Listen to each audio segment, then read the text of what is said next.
আল্লাহ যে আছে এর দলিল কি? কোরআন হাদিস থেকে দলিল মানব না, কারণ এগুলো তারই কথা।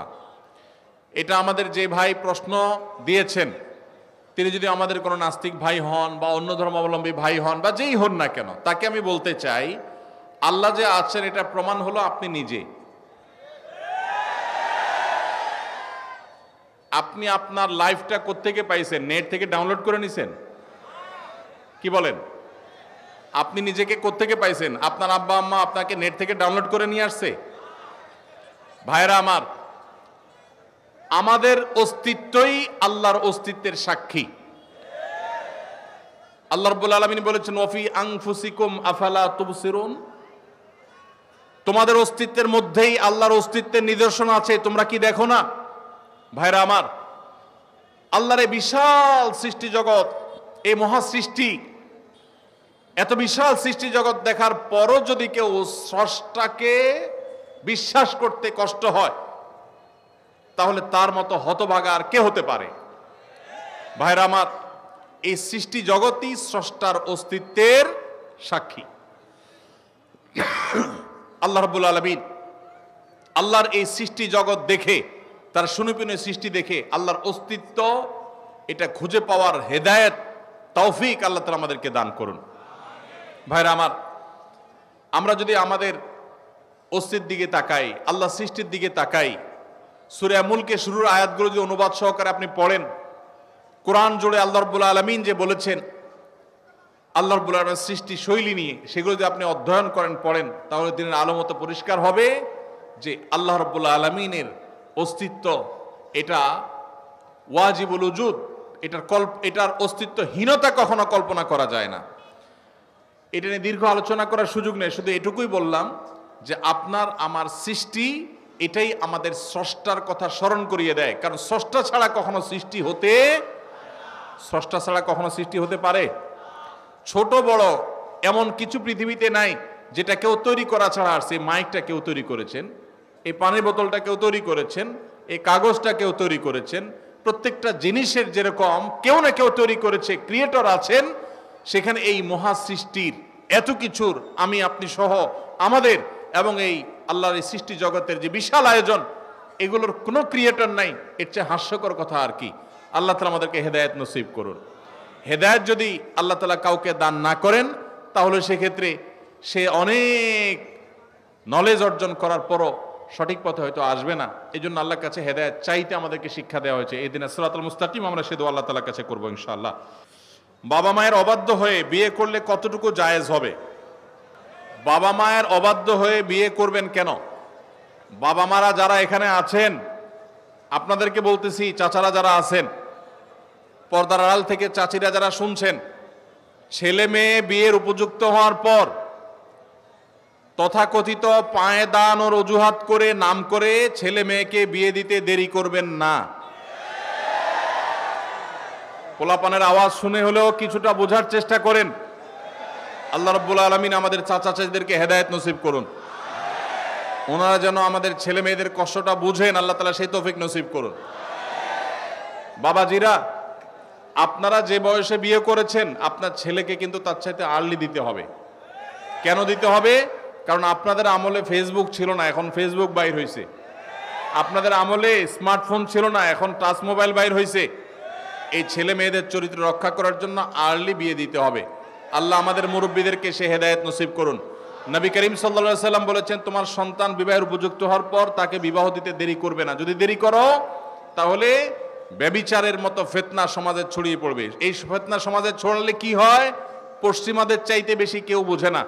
পশ্চিমারা বিবাহ বহির্ভূত সম্পর্ককে অ্যাপ্রিসিয়েট করেছে, এখন তাদের মানুষ জন্মের হার কমতে কমতে এমন ভয়ঙ্কর লেভেলে চলে গেছে, তাদের দেশ স্বাভাবিকভাবে চালানোর মতো লোকও নাই। কারণ অবৈধ সম্পর্ক দিয়ে তাদের দিন যায়, বিয়ে শাদী করে না, বাচ্চা কাচ্চা হয় না, তাদের জেনারেশনের মধ্যে গ্যাপ তৈরি হয়ে যাচ্ছে। অতএব সমাজে নানাবিধ ফিতনা ছড়াবে।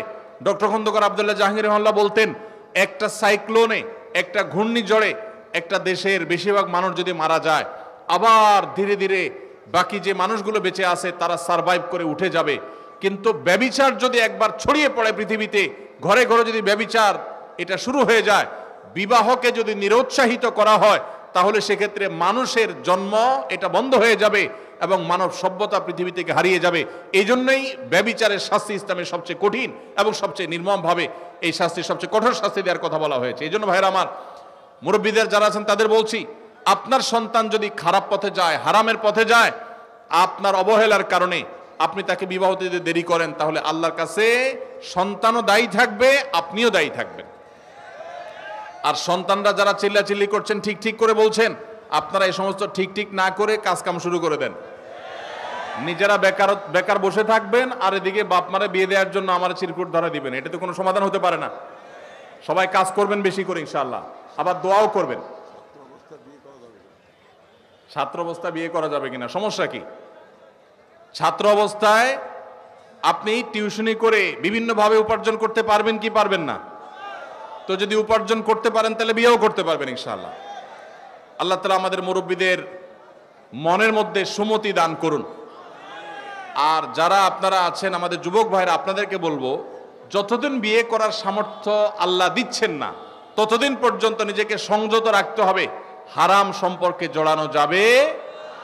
যতদিন পর্যন্ত আর্থিক সঙ্গতি হয় না ততদিন পর্যন্ত সবর করতে হবে। নবী সাল্লাল্লাহু আলাইহি ওয়াসাল্লাম বলেছেন, ইয়া মা'আশারাশ শাবাব মান ইসতাতাআ মিনকুমুল বাআতা ফালইয়াতাযাওয়াজ ওয়া মান লাম ইসতাতি ফাআলাইহি বিস-সাওম। হে যুবকরা, তোমাদের যাদের বিবাহ করার সামর্থ্য আছে, আর্থিক সঙ্গতি আছে, তারা বিবাহ করো।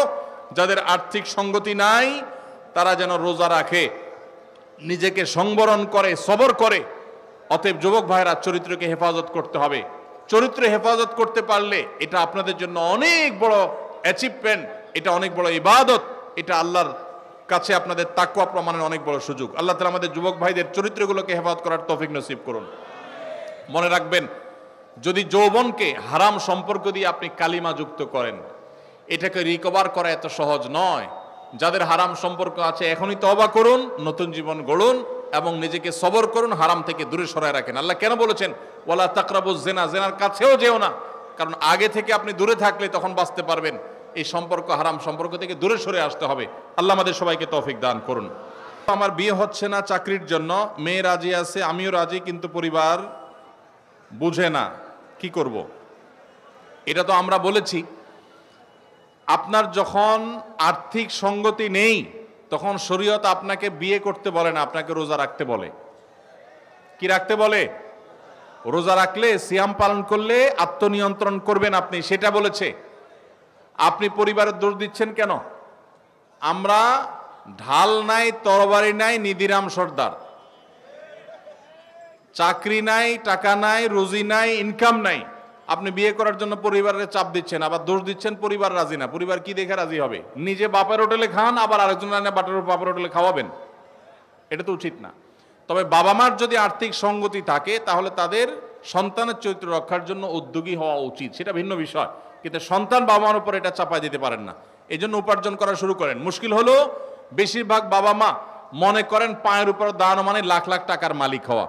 মনে রাখবেন, কোন রকম মোহরের টাকা জোগাড় করে স্ত্রীর ডাল ভাতের ব্যবস্থা করতে পারলেই শরিয়ার নির্দেশনা অনুযায়ী তার বিবাহ করার রাইট এবং অধিকার চলে আসে। বাবা মা কোনো খোঁড়া অজুহাতে তার বিবাহ বিলম্ব করার ইখতিয়ার তাদের নাই। আল্লাহ তাআলা আমাদের মুরব্বীদেরকে আবারও দোয়া করে হেদায়েত নসিব করুন। আস-সুন্নাহ ফাউন্ডেশন, উম্মার স্বার্থে সুন্নাহর সাথে।